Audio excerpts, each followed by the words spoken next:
8 قسم کی عورتوں سے اللہ بہت زیادہ خوش ہوتا ہے۔ اللہ جس عورت سے خوش ہوتا ہے اس کے جسم میں 8 نشانیاں ظاہر ہوتی ہیں۔ پہلی نشانی، بسم اللہ الرحمن الرحیم، قدامت پسند معاشرے ہمیشہ عورت کو پابند سلاسل کرنے کی بات کرتے ہیں، کیونکہ عورت اگر میدان میں آ جائے تو اس کی قابلیت کا مقابلہ آسان نہیں۔ عورت کی یہ فطرت سے گھبرا کر عورت کو روایات اور رسوم کی حدود میں پابند کر دیا جاتا ہے یا پھر جان سے بھی مار دیا جاتا ہے۔ تعلیم کی کمی کی وجہ سے ہم عورت کو اس کا صحیح مقام دینے سے قاصر ہیں۔ عورت تاریخ کے ہر دور میں مرد کے تابع رہی ہے، یہی وجہ ہے کہ وہ کھل کے نہ سوچ سکتی ہے نہ جی سکتی ہے۔ دیکھا جائے تو ترقی یافتہ ممالک میں عورت مرد کو مساوی بنانے کی کوشش کی گئی ہے، یہی وجہ ہے کہ وہ ملک ترقی کر گئے ہیں۔ ہمیں معاشرے کی اس نصف سچائی کو پوری آب و تاب سے چمکنے کی اجازت دینا ہوگی، سچ سننے اور بولنے کی طاقت پیدا کرنا ہوگی۔ عورت معاشرے کی پہچان ہوتی ہے۔ عورت کو اعتماد اور عزت صرف عزت دار معاشرہ ہی فراہم کرتا ہے۔ نبی کریم صلی اللہ علیہ وسلم سے پوچھا گیا کہ سب سے بہترین عورت کون سی ہے؟ آپ صلی اللہ علیہ وسلم نے فرمایا، وہ عورت جب شوہر اسے دیکھے تو خوش کر دے، اور جب شوہر حکم دے تو اس کی اطاعت کرے، اور اپنی جان و مال میں شوہر کا ناپسندیدہ کام نہ کرے اور اس کی مخالفت نہ کرے۔ حسین بن محسن سے روایت ہے کہ مجھے میری پھوپھی نے بتایا کہ میں کسی کام سے رسول اللہ صلی اللہ علیہ وسلم کی خدمت میں حاضر ہوئی تو آپ نے پوچھا کہ یہ کون عورت ہے، کیا شوہر والی ہے؟ میں نے کہا ہاں۔ پھر آپ نے پوچھا شوہر کے ساتھ تمہارا رویہ کیسا ہے؟ میں نے کہا میں نے کبھی اس کی اطاعت اور خدمت میں کسر نہیں چھوڑی سوائے اس چیز کے جو میرے بس میں نہ ہو۔ پھر آپ نے پوچھا کہ اچھا یہ بتاؤ تم اس کی نظر میں کیسی ہو؟ یاد رکھو وہ تمہاری جنت اور جہنم ہے۔ عورت کی محبت اور اس کی اطاعت کا سب سے زیادہ حقدار شوہر ہے۔ اس کا اندازہ اس بات سے بخوبی لگایا جا سکتا ہے کہ نماز عبادت کی نہایت اعلیٰ قسم ہے اور سجدہ اس کی چوٹی ہے، لیکن شریعت نے شوہر کا مقام و مرتبہ واضح کرنے کے لیے اتنی اونچی مثال بیان کیا ہے۔ سیدنا ابو ہریرہ رضی اللہ تعالیٰ عنہ سے روایت ہے کہ نبی کریم صلی اللہ علیہ وسلم نے فرمایا، اگر میں اللہ کے سوا کسی اور کو سجدہ کرنے کا حکم دیتا تو میں بیوی کو اپنے شوہر کو سجدہ کرنے کا حکم دیتا۔ اللہ تعالیٰ کی انسان پر بے شمار نعمتیں ہیں جن کا انسان اگر شکر ادا کرنا چاہے تو نہیں کر سکتا۔ بہت سی ایسی ہیں جو بن مانگے اللہ تعالیٰ نے عطا کی ہیں، اور کچھ ایسی ہیں جو انسان کی محنت کے عوض اللہ تعالیٰ نے اسے عطا فرمائی ہیں۔ سب کچھ استعمال کرنے کے باوجود بھی بندہ اگر اللہ تعالیٰ سے راضی نہ ہو تو اس سے بڑی بدبختی کوئی نہیں ہو سکتی۔ رزق کی تقسیم کا اختیار خلاق عالم نے اپنے دست قدرت میں رکھا ہے۔ قرآن مجید میں واضح الفاظ میں اللہ تعالیٰ نے فرمایا، زمین پر بسنے والی کوئی زیرو چیز ایسی نہیں ہے جس کا رزق اس کو باہم نہ پہنچ رہا ہو۔ انسان کو رزق بانٹنے میں تقسیم کا طریقہ کار یہ رکھا کہ کسی کو زیادہ دیا، کسی کو کم دیا، تاکہ ہر ایک اپنے خالق اور رزاق کا شکر ادا کرتا رہے۔ بعض دفعہ اللہ تعالیٰ کسی کو زیادہ دے کر آزماتا ہے کہ وہ اس سے خوش ہے یا نہیں، اور کسی کو تنگی دے کر آزماتا ہے کہ وہ کتنا راضی ہے۔ اگر انسان اللہ تعالیٰ جل شانہ کے فیصلوں پر راضی ہو جائے تو ایسے انسان پر اللہ تعالیٰ بھی راضی ہو جاتا ہے۔ اللہ تعالیٰ کی رضا کے حوالے سے تعلیمات اسلام کا خلاصہ حسب ذیل ہے۔ اللہ تعالیٰ کی برگزیدہ ہستیوں کی زندگیوں کا مطالعہ کریں تو واضح ہوتا ہے کہ ان کی زندگیاں بھرپور آزمائشوں میں گزری۔ یہ آزمائشیں صبر و استقامت کی پیکر شخصیات کو نمایاں کرتی ہیں۔ مشکل حالات اور علام و مصائب میں ان حضرات کی زبان پر شکوے شکایات کی بجائے حکمت پر مبنی کلمات ہوا کرتے ہیں۔ بندگان کے مصائب و علام کو سہنا اور ان کی وجہ سے انعامات خداوندی کے ملنے سے بندے پر واضح ہو جاتا ہے کہ مصیبتوں اور آزمائشوں پر صبر کرنا ہی انسان کے لیے بارگاہ خداوندی سے خیر حاصل کرنے کا بہترین ذریعہ ہے۔ حضرت انس بن مالک رضی اللہ تعالیٰ عنہ بیان کرتے ہیں کہ رسول اللہ صلی اللہ علیہ وسلم نے فرمایا، ثواب اتنا ہی زیادہ ہوگا جتنی آزمائش سخت ہوگی، اور اللہ تعالیٰ جب کسی قوم کو پسند فرماتا ہے تو اس کی آزمائش کرتا ہے۔ جو اس آزمائش پر راضی ہوا تو اسی کے لیے اللہ تعالیٰ کی رضا ہے، اور جو آزمائش پر ناراض ہو تو اس کے لیے ناراضی ہے۔ حضرت ابو ہریرہ رضی اللہ تعالیٰ عنہ فرماتے ہیں، رسول اللہ صلی اللہ علیہ وسلم نے فرمایا، اللہ تعالیٰ جس سے بھلائی کا ارادہ فرماتا ہے اسے مصیبت میں مبتلا فرما دیتا ہے۔ حضرت عباس رضی اللہ تعالیٰ عنہ بیان کرتے ہیں کہ انہوں نے رسول اللہ صلی اللہ علیہ وسلم کو یہ فرماتے ہوئے سنا، جس شخص نے اللہ تعالیٰ کے رب ہونے، اسلام کے دین ہونے اور محمد صلی اللہ علیہ وسلم کے رسول ہونے پر اپنی رضامندی کا دل سے اعلان کیا، اس نے ایمان کا مزہ چکھ لیا۔ حضرت انس رضی اللہ تعالیٰ عنہ بیان کرتے ہیں کہ نبی کریم صلی اللہ علیہ وسلم نے فرمایا، تین چیزیں جس شخص میں ہوں گی وہ ان کی وجہ سے ایمان کی حلاوت پالے گا۔ نمبر ایک، خدا اور اس کا رسول صلی اللہ علیہ وسلم اسے ہر شے سے زیادہ محبوب ہوں۔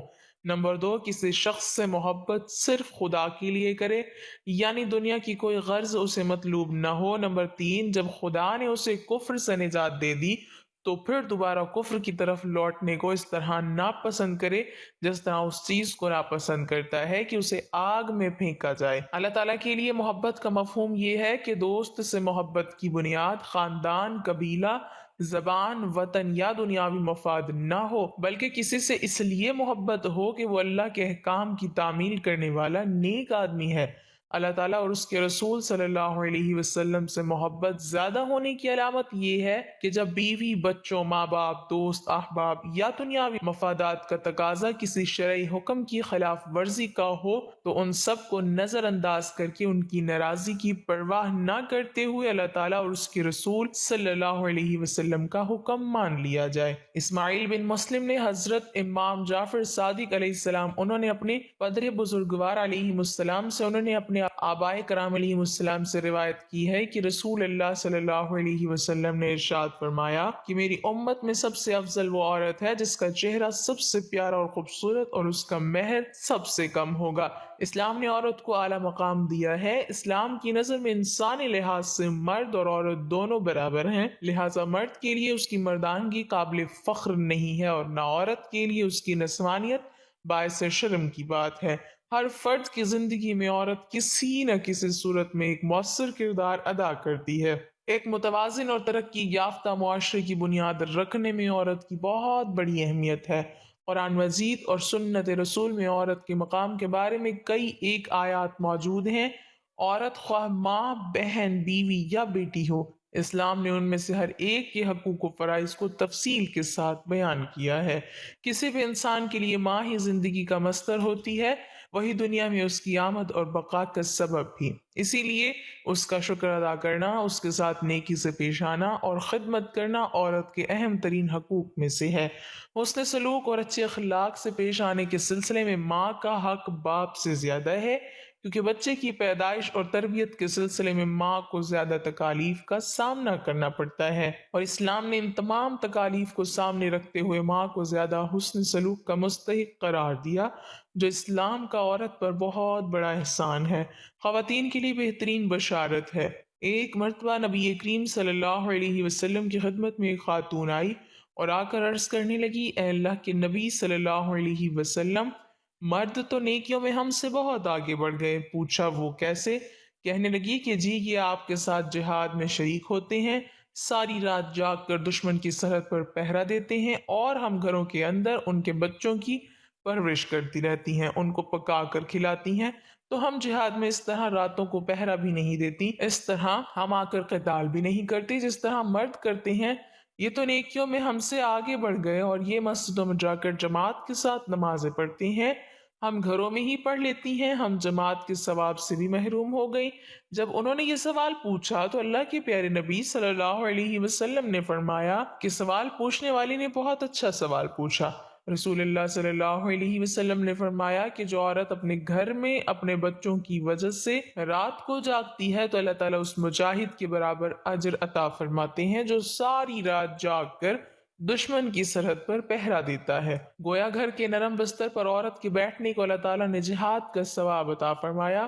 رسول اللہ صلی اللہ علیہ وسلم نے فرمایا کہ جو عورت اپنے گھر میں نماز پڑھ لیتی ہے تو اللہ تعالیٰ اس مرد کے برابر اجر عطا فرماتے ہیں جو مرد مسجد میں جا کر جماعت کے ساتھ تکبیر اولیٰ کے ساتھ نماز پڑھتا ہے۔ تو عورت کے ساتھ اللہ تعالیٰ نے بہت نرمی کا معاملہ فرمایا۔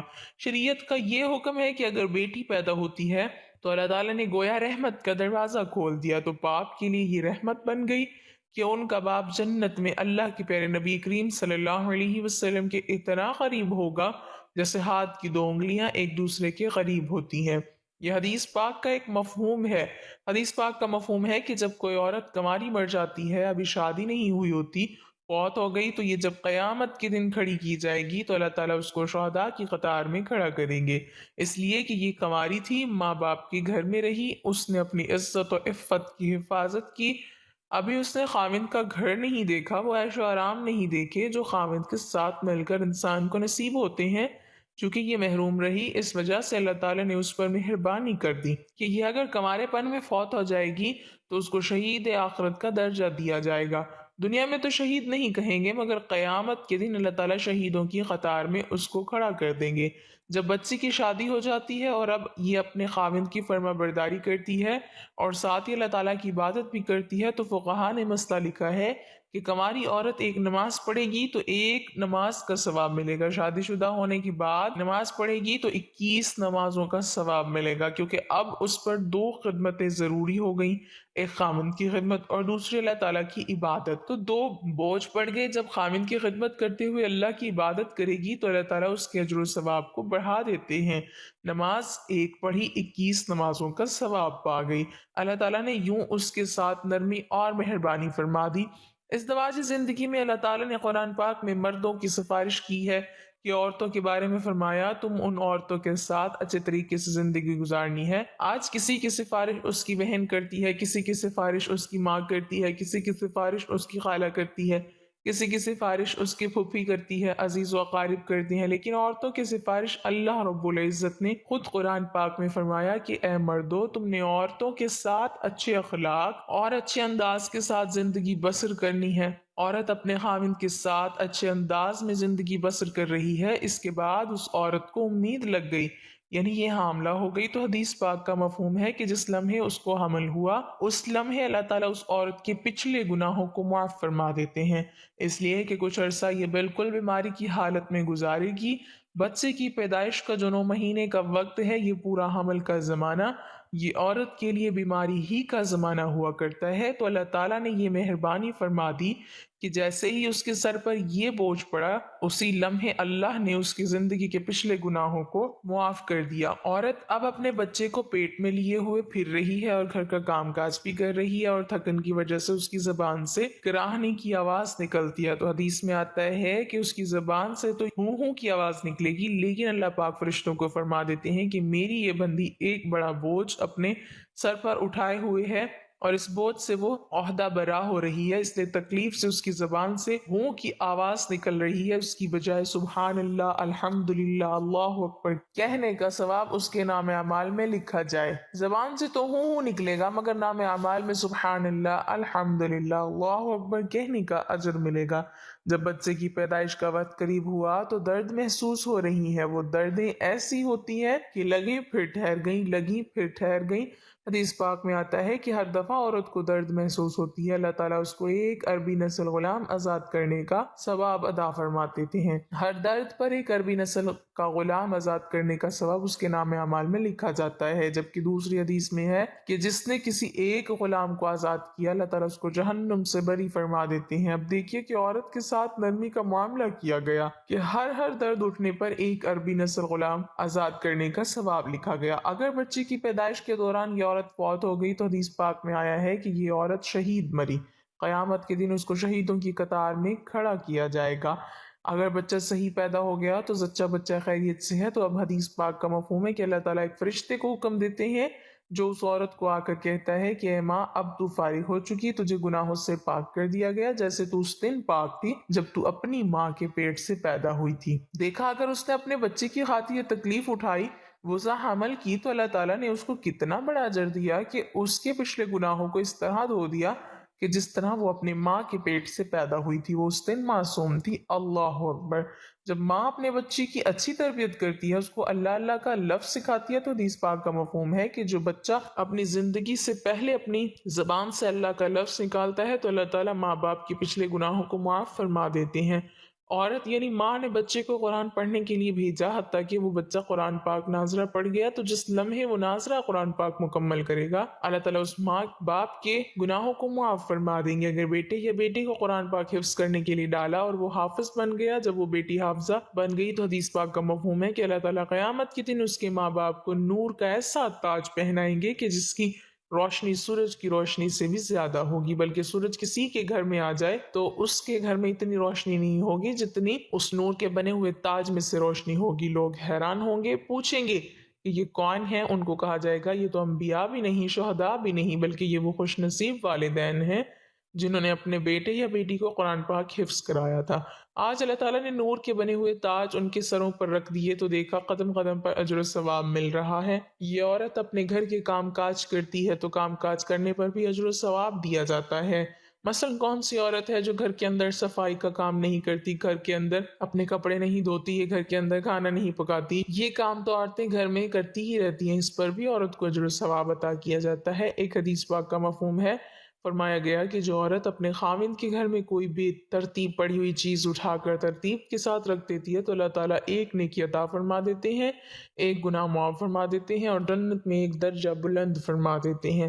اب عورتیں روزانہ کتنی چیزوں کو گھر میں ترتیب سے رکھتی ہیں، کچن کی چیزوں کو ہی لے لیں تو میرا خیال ہے کہ کم و بیش 50 چیزوں کو ترتیب سے رکھتی ہی ہوں گی۔ وہ کون سی بیٹی ہوگی جس کی شادی ہو اور وہ واپس اپنے ماں باپ کو ملنے کے لیے نہ آئے؟ سبھی بیٹیاں آتی ہیں، سبھی بچیاں آتی ہیں، مگر نیت کیا ہوتی ہے کہ بس میں اپنی امی سے ملنے جا رہی ہوں، یہ نیت نہیں ہوتی۔ میرے اس عمل سے بھی اللہ تعالیٰ راضی ہوں گے۔ حدیث پاک میں آتا ہے جس کا مفہوم ہے کہ جس بچے کی شادی ہو جائے اور وہ اپنے ماں باپ کی زیارت کی نیت کر لے کہ میں اپنے ماں باپ سے ملنے جا رہی ہوں، اور شوہر سے اجازت لے کر جائے اور دل میں یہ ہو کہ اس عمل سے اللہ راضی ہوں گے، تو اللہ تعالیٰ ہر قدم پر اس کو 100 نیکیاں عطا فرما دیتے ہیں، 100 گناہ معاف فرما دیتے ہیں اور جنت میں 100 درجے بلند کر دیتے ہیں۔ اب بتائیے ایک عورت، ایک بیٹی جو اپنے ماں باپ کی زیارت کے لیے اس نیت سے آ رہی ہے کہ اس عمل سے اللہ راضی ہوں گے، حدیث پاک کا مفہوم ہے کہ ہر قدم اٹھانے پر اسے 100 نیکیاں ملیں گی، 100 گناہ معاف ہوں گے، جنت میں 100 درجے بلند کر دیے جائیں گے۔ حدیث پاک میں آتا ہے کہ اگر بیٹی ماں باپ کے گھر آئی اور ان کے چہرے پر اس نے عقیدت کی نظر ڈالی، محبت کی نظر ڈالی جو ماں باپ کو نصیب ہوتی ہے، تو اللہ تعالیٰ ہر نظر ڈالنے پر اس کو ایک حج یا عمرہ کا ثواب عطا فرمائیں گے۔ صحابہ اکرام رضوان اللہ تعالیٰ علیہ مجمعین نے پوچھا، اے اللہ کے نبی صلی اللہ علیہ وسلم، جو آدمی اپنے ماں باپ کو بار بار محبت اور عقیدت کی نظر سے دیکھے، اللہ کے نبی صلی اللہ علیہ وسلم نے فرمایا جتنی بار دیکھیں گے اتنی بار حج یا عمرہ کا ثواب عطا کیا جائے گا۔ یہ باتیں ہمیں معلوم نہیں ہوتی اس لیے کہ ہم ان کے اجر و ثواب سے محروم رہ جاتے ہیں۔ ناظرین، جب اللہ تعالیٰ کسی عورت سے ناراض ہوتا ہے تو پھر اس کے جسم میں کون سی 10 نشانیاں واضح ہو جاتی ہیں؟ نیک اعمال کا ایک مسلمان کا راز المال ہے، انہی کے لیے وہ پیدا ہوا، انہی کا حساب ہوگا اور انہی پر اس کی دنیا کی پاکیزہ زندگی اور آخرت میں جنت کی زندگی کا دار و مدار ہے۔ اللہ اور اس کے رسول صلی اللہ علیہ وسلم نے نیک اعمال کی طرف رغبت دلائی ہے، اس کے ساتھ ہی اللہ تبارک و تعالیٰ اپنے بندوں کے نیک اعمال قبول کرنے اور ان پر دنیا اور آخرت میں بہترین اجر و ثواب دینے کا وعدہ کیا ہے۔ فرمان الہی ہے، اور جو بھی نیک کام کرے گا چاہے وہ مرد ہو یا عورت، بشرط یہ کہ وہ صاحب ایمان بھی ہو، ان سب کو جنت میں داخل کیا جائے گا اور کھجور کی گٹلی کی شگاف برابر بھی ان کا حق میں مارا جائے گا۔ سورۃ النساء۔ بس ثابت ہوا کہ اللہ سبحانہ وتعالیٰ کسی مسلمان مرد یا عورت کا چھوٹے سے چھوٹا عمل بھی ضائع نہ ہونے دے گا۔ ناظرین، اب بات کرتے ہیں کہ نیکی کے کاموں کی جانب رغبت اور شوق کا ہونا بھی دراصل اللہ تبارک و تعالیٰ کی ہی ایک بہت بڑی رحمت اور سعادت ہے۔ اللہ تبارک و تعالیٰ نیکی کی ہدایت پر ہر انسان کو نہیں دیتا، جیسا کہ اللہ تبارک و تعالیٰ قرآن پاک میں مختلف جگہوں پر ارشاد فرماتا ہے کہ اللہ جسے چاہے ہدایت دیتا ہے اور جسے چاہے گمراہوں میں شامل کر دیتا ہے، اور جب اللہ تبارک و تعالیٰ کسی کو گمراہ کرتا ہے تو پھر اس کا ٹھکانہ ہمیشہ ہمیشہ کے لیے جہنم کی آگ ہے۔ معلوم ہوا کہ گمراہی سے حفاظت اور نیکی کی جانب رغبت یہ سب اللہ ہی کی جانب سے ہے، لیکن جو لوگ ہدایت کے طلبگار ہوں، خواہ وہ کوئی مرد ہو یا عورت، اللہ تبارک و تعالیٰ اسے نیکی اور ہدایت کے راستے پر ضرور چلاتا ہے۔ اللہ پاک ہمیں بہتر عمل کرنے کی توفیق عطا فرمائے اور ہمیں نیکوکاروں میں شامل کرے، آمین۔ ناظرین، کمنٹ باکس میں اللہ تعالیٰ کے 99 ناموں میں سے ایک نام ضرور ٹائپ کریں۔